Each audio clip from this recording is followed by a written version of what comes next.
Something that isn't talked about enough in my opinion are views you can get from roller coasters, particularly what your surroundings look like as you're climbing up a lift hill. Now what you'll notice with this list is the view isn't always dependent on the height of the coaster. That's why rides like Fury 325 at Carowinds and Intimidator 305 at King's Dominion did not make this list. I really think a good view is based around the environment of course, but also the positioning of the lift hill. For instance, if a roller coaster lift is facing away from a beautiful lake instead of towards it, what's the point of that lake even being there? This is sure to be an interesting video as I don't know many coaster channels that have done something like this. My only two caveats is the coaster must have a lift hill so that you're given enough time to appreciate your surroundings, and also that only one coaster per park are allowed to feature on this list, otherwise the entire list would be filled by Cedar Point. With that being said, let's talk about 10 spectacular coaster views that you can find in North America. Starting things off at number 10, I want to talk about Wild Eagle at Dollywood. This Bolliger and Mavyard wing coaster is positioned atop a hill that's in a park that's already terrain-based to begin with. Nestled in the Smoky Mountains of Tennessee, this lift hill gives a great view of the never-ending foliage and the rest of the park. Dollywood is such a gorgeous park as it is, and the best way to take it in from any one of the roller coasters is by checking out Wild Eagle. Number 9 is our newest addition to this list, it's Emperor at SeaWorld San Diego. Given this park's location in Mission Bay, surrounded by water on all sides, I was just waiting for the day that we get a moderately tall view from a lift hill. Emperor didn't just fulfill those wishes, but it has a 180-degree panoramic turn at the top that gives advantages of various different sights. First, you see the skyline of San Diego, which is one of the more impressive city skylines in the country. Then you've got Mission Bay beneath you, as I said before, and then that holding break, you are looking out at Southern California's acclaimed coastline. What's not to love about this view? It's so diverse and easily one of the highlights of the ride experience. Next up, coming in at number 8, might be a little bit of a surprise, but it's the Big Apple coaster at the New York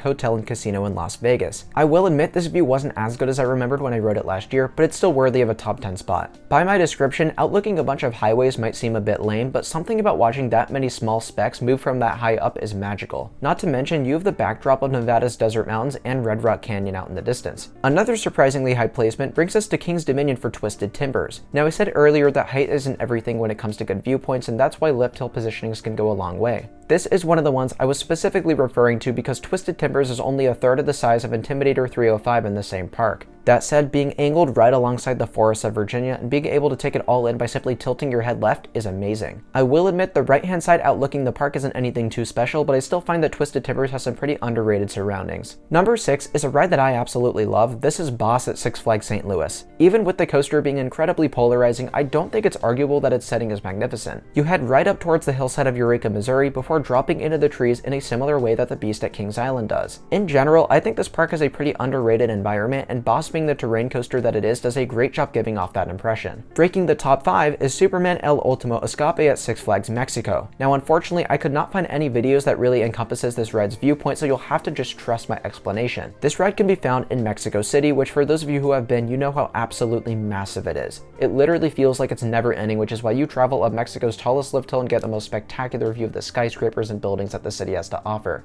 On the other end, there's also a great vantage point of Six Flags Mexico and the mountains out in the distance. It's unfortunate how many of you won't understand what I'm describing actually looks like, but please let it be another reason to get out to this park. Ironically, our next placement on this list is another Superman themed attraction, this one being Superman the Ride at Six Flags New England. Even if I thought this coaster was a little bit overrated, I can't say the same about the setting. Rising up that lift hill, I love how you have the absolutely massive Connecticut River with an endless array of green trees on either side of it. Similar to Twisted Timbers, I wouldn't say the view on the other side is anything too special, but that's fine by me because I couldn't seem to take my eyes off of the river anyways. It's absolutely amazing to view nature like this from this high in the air, and Superman the Ride makes it very possible. Heading to Silver Dollar City, a park with many great views, I want to talk about Wildfire. This is the park's B&M sit-down coaster that's perched atop a hill and outlooks the Ozark Valley beneath you. The park in general is in an absolutely stunning location, and the park knows that, so they actually built the exit platform of Wildfire to double as a scenic viewpoint. I thought it was so cool to see a ride this massive built with the backdrop of the beautiful Ozark Mountains of Missouri. Next up, one of my most ridden coasters takes the number 2 spot and has a view that I can't quite get enough of. This is X2 at Six Flags Magic Mountain, which is brilliant because of what happens is the lift hill is facing away from the view, but the fourth dimension nature of the ride allows you to face the other direction anyways. In a sense, this does make the lift hill that much more terrifying because you don't know when it's going to end, but it's good to know that you have a spectacular view to compensate. This massive terrain-based park is right there in front of you, and you've got those beautiful Southern California mountains out in the distance. sense. Then the speck of cars traveling on Interstate 5 really is the cherry on top. There's really so much to look at from this lift hill, and if you could catch it at sunset, that's about as good as it gets. But I still rank one coaster higher, and I don't think it'll come as too much of a surprise. Taking the top spot for my favorite roller coaster view is Millennium Force at Cedar Point. This massive Intamin Giga coaster is already one of the tallest coasters in the world, but the positioning and setting is perfect as well. Cedar Point is located on a peninsula in Sandusky, Ohio, so it's beautiful seeing water on all sides from this high up in the air, almost like an island. But the kicker with Millennium Force is that the lift hill is A, so tall, but B, it's right on the edge of the water, meaning at times if you look out to your left hand side, all you see is water and no land. In that sense, it's actually a really scary visual, but it's equally as beautiful as well. Something you've likely heard of before is that you can actually see Canada from the top of the lift hill on a clear day. Being able to look that far out on Lake Erie says a thing or two about the view in my opinion. While most of the coaster views at this park are great, Millennium Force takes it to another level and gives you so much time to take it in. So with that being said, those were just 10 lift hill views from roller coasters that I've ridden. I hope you all enjoyed this rather unique list because I had a lot of fun making it. Be sure to comment down below your favorite viewpoints from coasters, as I'm sure I've missed many, and I'm sure there's many I haven't had the chance to experience yet.